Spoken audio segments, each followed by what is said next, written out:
Hello बच्चा party. तो मैं लेकर आ गया हूं chapter number 5 rapid revision series की ये 5th वीडियो होने वाली है और इसे भी हम 10 मिनट के अंदर अंदर फटाफट खत्म करने वाले। और पूरे चैप्टर्स में कौन कौन से किस किस तरीके के क्वेश्चंस आए हैं, कौन कौन से टॉपिक इंपॉर्टेंट है, ये सारा इस वीडियो के अंदर करने वाले हैं। तो बिना देर के हुए फटाफट वीडियो को स्टार्ट कर दे मेरे बच्चे। हमारा पहला पॉइंट होने वाला है मैग्नेट्स। मैग्नेट्स क्या होता है? मैग्नेट होता है मेरा बच्चा एक ऐसा मैटर जिसके अंदर डायरेक्टिव प्रॉपर्टी भी होती है और अट्रैक्टिव प्रॉपर्टी भी होती है। वो अट्रैक्ट भी कर रहा होता है दूसरे मटेरियल से। तो उसकी कुछ प्रॉपर्टीज है मेरे बच्चे। Every magnet has two poles, उसके पास दो पोल्स होते हैं, नॉर्थ पोल और साउथ पोल। ये डायरेक्टिव प्रॉपर्टी शो करता है। अगर हम इसे फ्रीली लटका दे तो लटकाने के बाद ये नॉर्थ और साउथ की डायरेक्शन को इंडिकेट करेगा। Unlike pole always exist in a pair. इसका मतलब भाई साहब आपको पता है ये मोनोपोल्स कभी नहीं हो सकता, ये नॉर्थ पोल और साउथ पोल होगा हमेशा। अब magnet induce magnetism in a magnetic substance. Magnetism क्या है बेटा? मतलब किसी भी प्रॉपर्टी पे ना दूसरी प्रॉपर्टी पे मैग्नेटिक प्रॉपर्टी को डालना। This property are known as a magnetic induction. इसे हम लोग को मैग्नेटिक इंडक्शन कहते हैं। अब magnetic induce magnetism in a magnetic substance placed near it, this phenomena is called magnetic induction. अब हम बात करते हैं मैग्नेटिक डायपोल। इस पे अगर इसकी बात करें तो उसमें से एग्जाम में कुछ भी नहीं आने वाला। मैग्नेटिक डायपोल की बात करते हैं तो मैग्नेटिक डायपोल क्या है बेटा?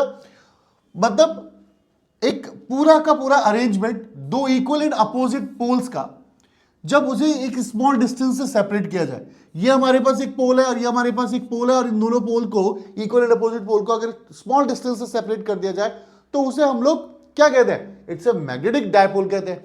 अगर इसकी स्ट्रेंथ फाइंड आउट करनी है तो it's a product of the pole strength. It's a pole strength, यानी नॉर्थ पोल और साउथ पोल इसकी कितनी स्ट्रेंथ है।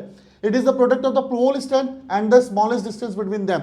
इन दोनों के बीच के डिस्टेंस का प्रोडक्ट, इन दोनों का प्रोडक्ट जो होता है हमारा मैग्नेटिक डायपोल मोमेंट होता है। इसकी यूनिट होती है बेटा एम्पियर मीटर स्क्वायर। बहुत इंपॉर्टेंट है यार, प्लीज पढ़ लेना, बहुत इंपॉर्टेंट है इसकी यूनिट। वीडियो क्लियर आ रही है?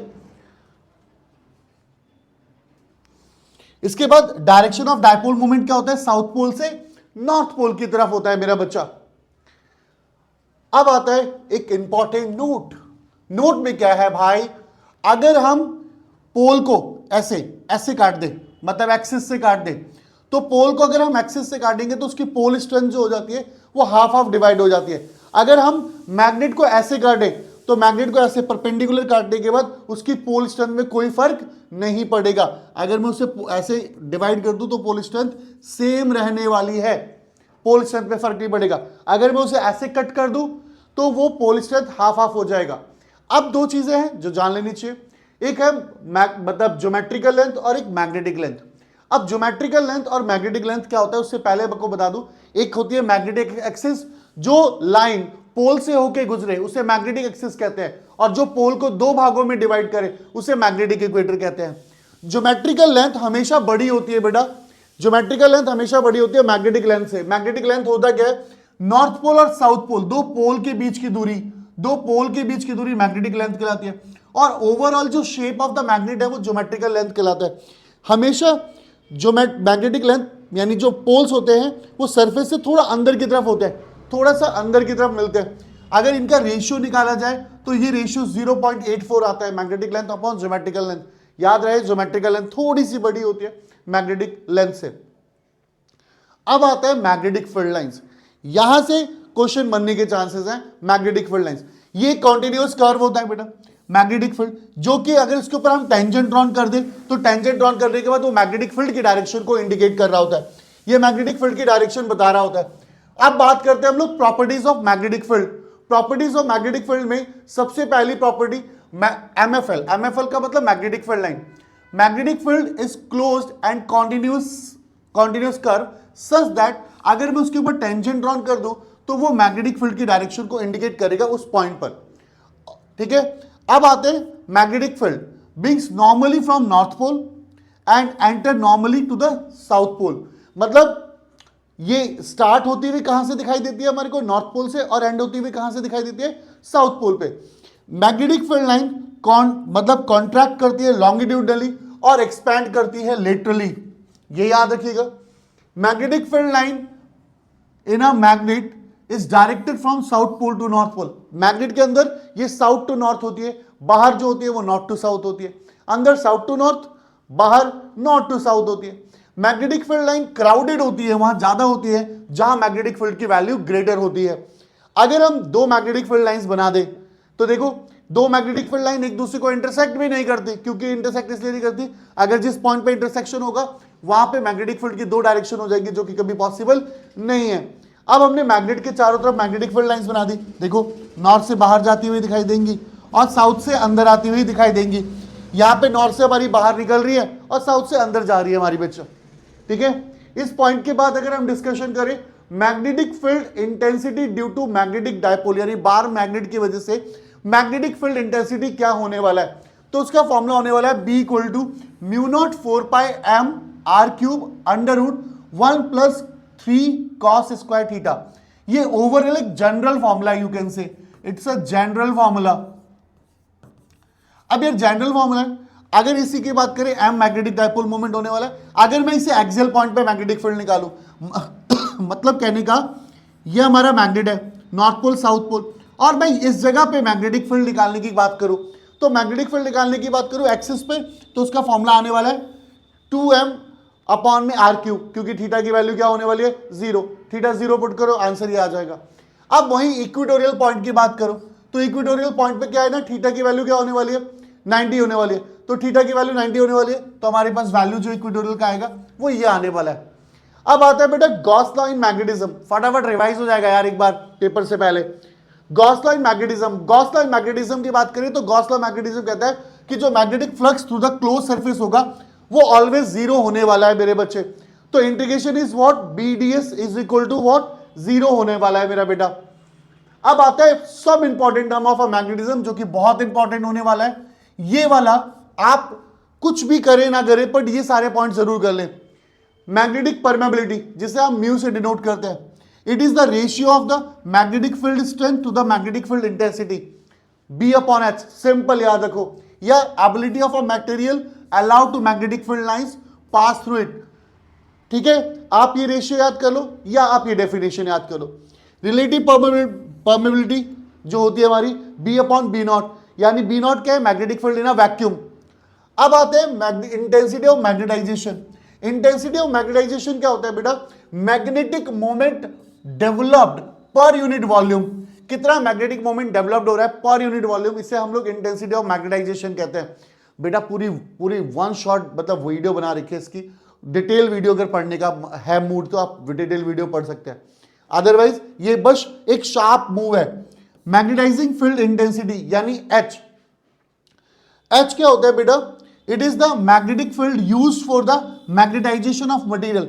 एक मटेरियल को मैग्नेटाइज करने के लिए कितनी पावर चाहिए, एक फील्ड, उसी को हम लोग मैग्नेटाइजिंग फील्ड कहते हैं बेटा। वो फील्ड जिससे हम एक मटेरियल को मैग्नेटाइज कर सकते हैं उसे मैग्नेटाइजिंग फील्ड कहते हैं। उसकी इंटेंसिटी यानी उसकी पावर, उस मतलब कह सकते हैं आप उस फील्ड की कितनी एबिलिटी है कि वो किसी मटेरियल को कितना मैग्नेटाइज कर सकता है, that is called magnetizing field intensity. ये रहा हमारा, ठीक है, मैग्नेटाइजिंग फील्ड इंटेंसिटी। एक मैग्नेटिक फील्ड की कितनी एबिलिटी है कि वो दूसरे मटेरियल को कितना मैग्नेटाइज कर सकता है, तो that will be H equal to NI। अच्छा कैसे, ये फॉर्मूला एक सोलोनाइड के थ्रू हम एक किसी मैग्नेट्स को बना सकते हैं, एंड नंबर ऑफ टर्न्स होता है I, उसमें करंट होता है। वाओ, सबसे इंपॉर्टेंट टॉपिक आने वाला है डायमैग्नेटिक पैरामैग्नेटिक। उससे पहले ससेप्टिबिलिटी की बात करते हैं। Susceptibility is nothing else, it's a ratio of M upon में H, यानी intensity of magnetization per unit magnetizing field जो होता है, it's a magnetic susceptibility, this is a magnetic susceptibility.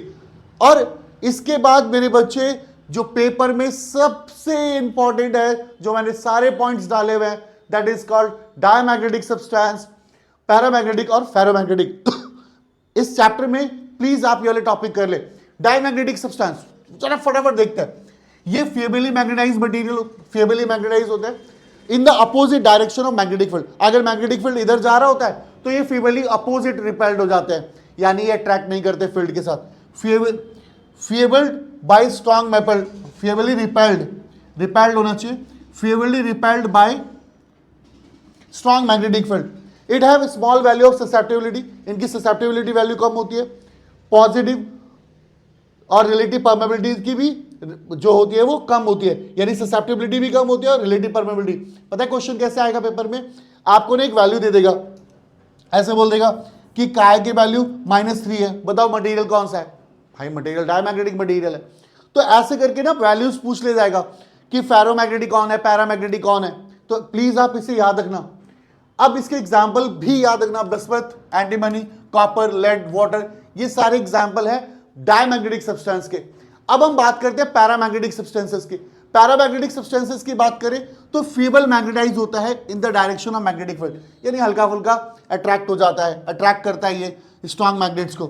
इसकी वैल्यू स्मॉल होती है, एम की वैल्यू भी और काय की वैल्यू भी। रिलेटिव परमेबिलिटी भी ग्रेटर देन 1 होती है।